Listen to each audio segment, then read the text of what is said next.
Happy early morning stampers, surprise! We're a little bit early for our LovenStamps studio tour today, but I do have a really fun project to share with you. So whether you're watching live or you're watching later, leave a comment if you like it.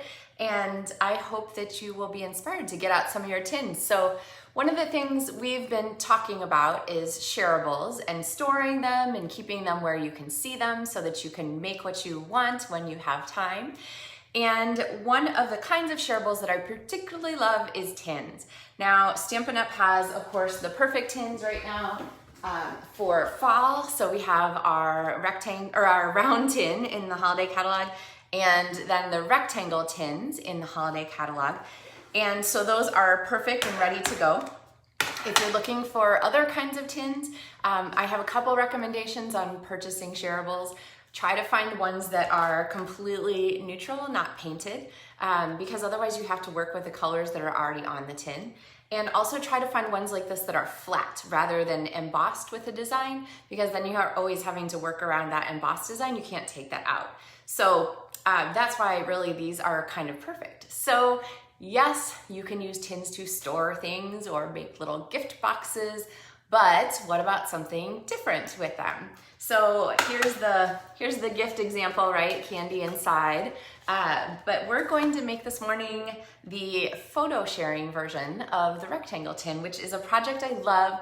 I've actually been doing these for many, many years, but I have a supply link in the video description. So if you're looking for the pieces to make the one that we're doing today with the designer series paper and so forth that's on sale, you can find that supply link in the video description. Okay, you guys ready to get stamping?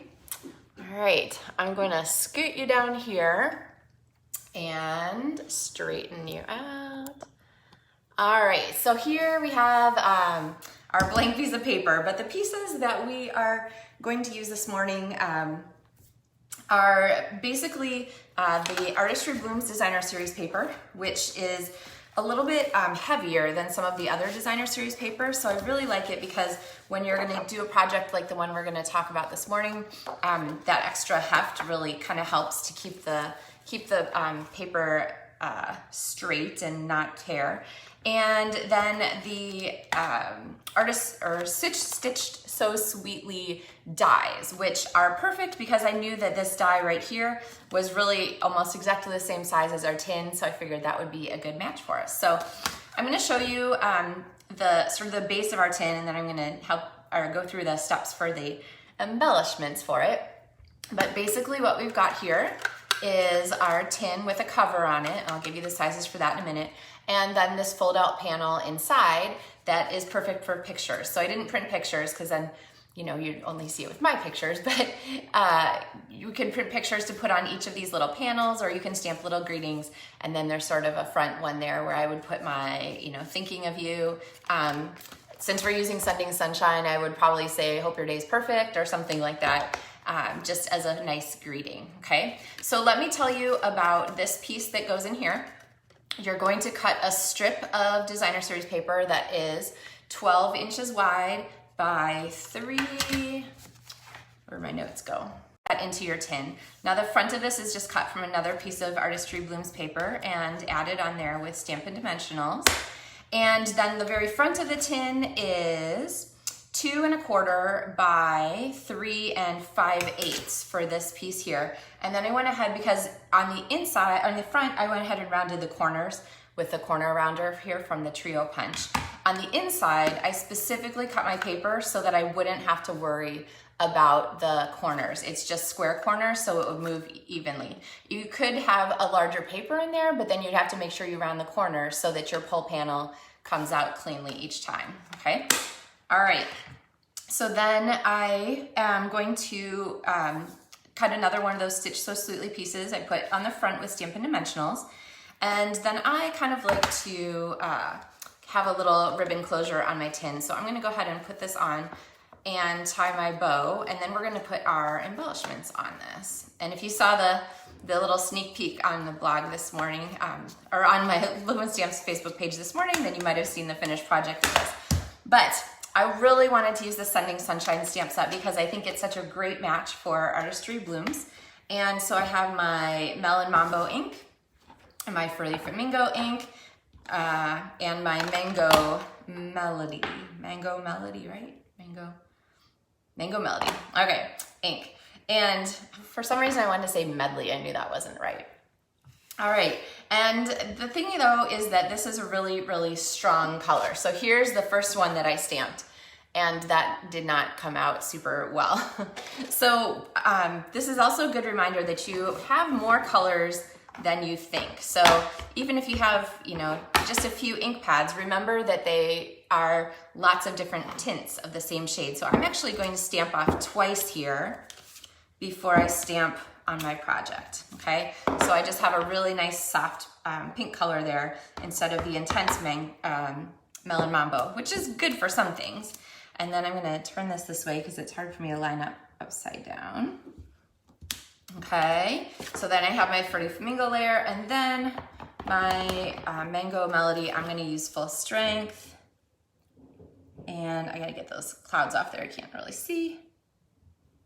Okay, I'll stick them back on. So there we have our sunset, or sunshine, rise, whatever.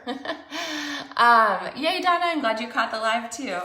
All right, and then on the other side, we have these cute little cloudy pieces. I'm only gonna use a little bit because this is all that's gonna show. So I'm gonna go ahead and use my Melon Mambo again. And I'm actually gonna stamp it off 4 or 5 times, a lot, okay? 1, 2, 3, 4, and then the 5th one's gonna go on here. All right, so that gives us our cute little sunrise, and then I'm gonna take my circle punch and punch out the edge. This is a 2-inch circle punch if you need to know. And then this is going to go here on our card. And I'll grab my Stampin' Dimensionals and pop one at the top and the bottom. I guess it's not a card, is it? It's a photo tin. So there is that. And I don't want to cover up all of our cute stitching. And then the last part was to add this inhale, exhale, enjoy, because really what's more fun than sharing a breath of sunshine and some fun memories with someone. So I'm gonna turn this over and pull off the back inks from my greeting, and then I'm going to layer this on here. So, all right, so there we have our fun tin. So hope this gives you some good ideas on how to make the most of some of your rectangle tins. And there is our pullout for the inside. So grab some tins, grab some supplies, print some photos, have a good time with it. And I will see you guys on Monday with another LovenStamps studio tour. On Monday, crooked here. On Monday, we're gonna talk more about shareables. I have clips and magnets ideas to share with you. Another really fun, quick gift. And in case you hadn't noticed, we're coming up with a lot of really great holiday gifts or treat gifts or things you could make to hand out to friends at Thanksgiving time. Or if you're not getting together with friends this year, then pop some extra little projects in the mail to them and share some joy that way. So, all right. Thanks, guys. Have a wonderful day. Enjoy your weekend. If you're doing something fun this weekend with your crafting, leave a comment. We all like to hear what people are doing. So happy stamping.